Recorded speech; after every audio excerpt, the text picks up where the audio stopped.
Hello दोस्तों, कैसे हो आप सभी। स्वागत है आपका हमारे चैनल में एक और इंटरेस्टिंग वीडियो लेकर। जी हाँ दोस्तों, हिंदी व्याकरण का एक और महत्वपूर्ण टॉपिक समास लेकर हम लोग आए हैं। इसका आपको 15 एमसीक्यू क्वेश्चन मिलने वाला है। वीडियो को कंप्लीट देखिए और अपने समास के कॉन्सेप्ट को क्लियर कीजिए। तो आगे बढ़ते हैं बिना किसी देरी के। फर्स्ट क्वेश्चन, जिस समास के दोनों पद अप्रधान होते हैं वहाँ पर कौन सा समास होता है। दोनों पद अप्रधान होंगे तो कौन सा समास होगा। क्या होगा राइट आंसर। द्वंद्व समास, द्विगु समास, तत्पुरुष समास या फिर बहुब्रीहि समास। इसका मैंने एक लेक्चर ऑलरेडी ले चुका है समास के ऊपर, तो आपको अगर वो वीडियो नहीं देखा है तो जाकर देखिए, क्योंकि उसमें हर चीज़ के कॉन्सेप्ट बताया गया है। जैसे कि अगर दोनों पद अप्रधान होते हैं तो वहाँ पर बहुब्रीहि समास होता है, तो बहुब्रीहि समास इज़ द राइट आंसर। अगला देखते हैं सेकंड नंबर का क्वेश्चन। सेकंड नंबर के क्वेश्चन में है, किस समास के दोनों शब्दों को समानाधिकरण होने पर कर्मधारय समास होता है। मतलब दो प्रकार के शब्द हैं, दोनों के समान अधिकार हैं, कोई छोटा कोई बड़ा नहीं लग रहा है, ठीक है, दोनों इक्वल हैं। तो यहाँ पर कौन से समास, वहाँ पर कौन सा समास होता है, कर्मधारय समास होता है। लेकिन वो किस समास के को चेक करके पता चलता है, तो वो है तत्पुरुष समास, ठीक है। किस समास के दोनों शब्दों को समानाधिकरण होने पर कर्मधारय समास होता है, तो सही आंसर है तत्पुरुष समास। अगर तत्पुरुष समास दिया है तो दोनों पद अगर सेम है, समान है, ठीक है, समान वेटेज रखते हैं दोनों, तो वो कर्मधारय समास के अंडर आ जाएंगे, ठीक है। कर्मधारय समास के बाद और देखेंगे आगे क्वेश्चंस, तो आपको और क्लियर हो जाएगा। तो तीसरे नंबर का क्वेश्चन है, समास शब्द का आर्थिक क्या होता है, अर्थ क्या होता है। समास शब्द का अर्थ क्या होता है। संक्षेप, व्यास, टिप्पणी, सार। समास का शाब्दिक अर्थ होता है, क्या होता है, संक्षेप, ठीक है। अगला देखते हैं फोर्थ नंबर का क्वेश्चन, निम्नलिखित शब्दों में से द्वंद्व समास किस शब्द में है। पाप पुण्य, धड़ाधड़, कला प्रवीण या फिर त्रिभुवन। तो द्वंद्व समास किस में है। द्वंद्व समास क्या होता है, दो सेम टाइप के शब्दों को जोड़ने का काम करता है, तो वहाँ पर द्वंद्व समास होता है, ठीक है। यहाँ पर दो शब्दों को जोड़ा गया है और दोनों एक साथ ही पढ़े जाते हैं हमेशा। जहाँ पर दो शब्द एक साथ पढ़े जाते हैं वहाँ पर द्वंद्व समास होता है, ठीक है। दोनों शब्द एक साथ पढ़े जाते हैं तो यहाँ पर द्वंद्व समास होगा, ठीक है। पाप पुण्य।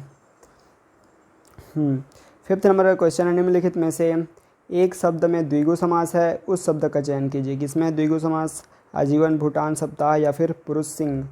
तो किसमें द्विगु समास है, सप्ताह में। द्विगु समास को जानने के लिए क्या देखना पड़ता है हमें, शब्द के प्रारंभ अगर कोई नंबर शो हो रहा है, कोई नंबर दिख रहा है हमें, तो वहाँ पर द्विगु समास होता है, ठीक है। जैसे यहाँ पर सप्ताह है तो मतलब ये 7 की बात करें, 7 है, ठीक है। सप्ताह में 7 होते हैं, 7 दिन, ठीक है। तो ये 7 सप्त से 7, तो इसीलिए यहाँ पर द्विगु समास हो रहा है।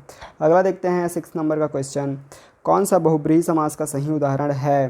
निशिदिन, त्रिभुवन, पंचानन, दिन रात। तो बहुब्रीहि समास का पहले भी एग्जाम्पल देख चुके हैं, तो इसका सही आंसर होगा पंचानन। 5 जिसका सर होते हैं उसको ठीक है, तो जिनका 5 सर होगा वहाँ पर इसको बोध किया जा रहा है, जिसमें दोनों पद क्या होते हैं, अप्रधान होते हैं। 5 भी अप्रधान है और आनंद भी अप्रधान है। दोनों को मिला के जो शब्द बनेगा वो किसी तीसरे चीज़ को डिनोट करेगा, ठीक है, इसलिए यहाँ पे बहुब्रीहि समास होगा। अगला देखते हैं 7th नंबर का क्वेश्चन, विशेषण और विशेष्य के योग से कौन सा समास बनता है। विशेषण और विशेष्य के योग से कौन सा समास बनता है। द्विगु समास, द्वंद्व समास, कर्मधारय समास, तत्पुरुष समास। ये पहले ही बताया जा चुका है, ठीक है। कौन सा समास बनता है, कर्मधारय समास। जैसे कि हम लोग स्टार्टिंग में देखे थे कि अगर एक समास है, जैसे तत्पुरुष समास है, ठीक है, उसके दोनों शब्द, ठीक है, दोनों प्रधान हैं, ठीक है, दोनों मेन वेटेज रखते हैं, दोनों बराबर वेटेज रखते हैं, तो वहाँ पर कौन सा समास होता है, कर्मधारय समास हो जाता है, ठीक है। अगला देखते हैं 8th नंबर का क्वेश्चन, निम्न में कर्मधारय समास किसमें है। कर्मधारय समास किसमें, चक्रपाणी, चतुर्युगम, नीलोत्पलम, माता पिता। तो किसमें है कर्मधारय समास। सही आंसर क्या होगा, जी हाँ, ऑप्शन नंबर सी, नीलोत्पलम, ठीक है। नीलोत्पलम में क्या होगा, कर्मधारय समास होगा।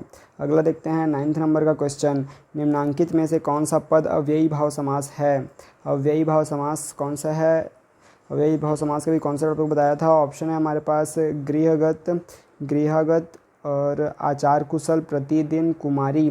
तो किसमें है अव्ययी भाव समास, इसको बताया जा चुका है। इसका सही आंसर ऑप्शन नंबर सी, प्रतिदिन, ठीक है। अव्ययी भाव समास कब होता है, जब भी हम लोग उपसर्ग में ऐसे प्रति शब्द जुड़ा है, यथा शब्द जुड़ा है, तो इस टाइप से जो शब्द जुड़े होते हैं, ठीक है, उपसर्ग जुड़ा होता है कुछ, तो वहाँ पर अव्ययी भाव समास होता है।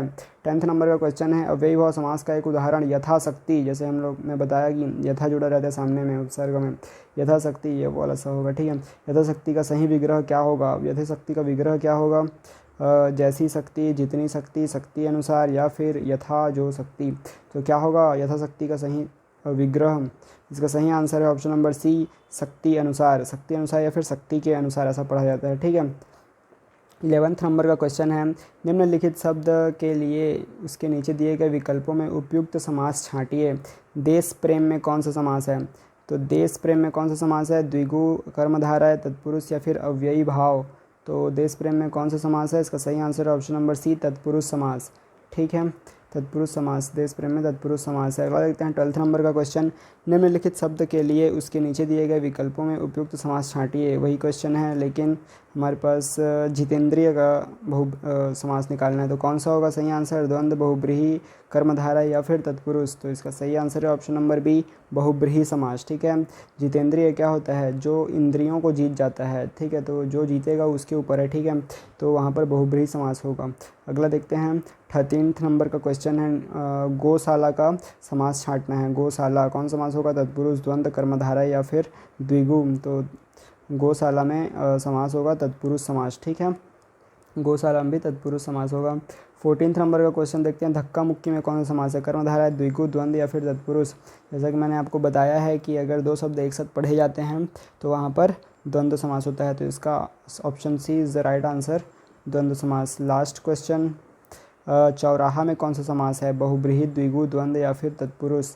तो चौराहा मतलब चार राहों वाला, चार शब्द स्टार्टिंग में आ रहा है तो कौन सा समास होगा? द्विगु समास। ठीक है, तो इस प्रकार से ये 15 क्वेश्चन का एमसीक्यू रहा। कैसा लगा आपको क्वेश्चन मेरे को कमेंट बॉक्स में बताइए और चैनल को सब्सक्राइब कीजिए ऐसे ही इंपॉर्टेंट इन्फॉर्मेटिव क्वेश्चन एमसीक्यू रूप में सॉल्व करने के लिए। और मेरे चैनल को सब्सक्राइब कीजिए, वीडियो को लाइक कीजिए और दोस्तों के साथ शेयर कीजिए। Thank you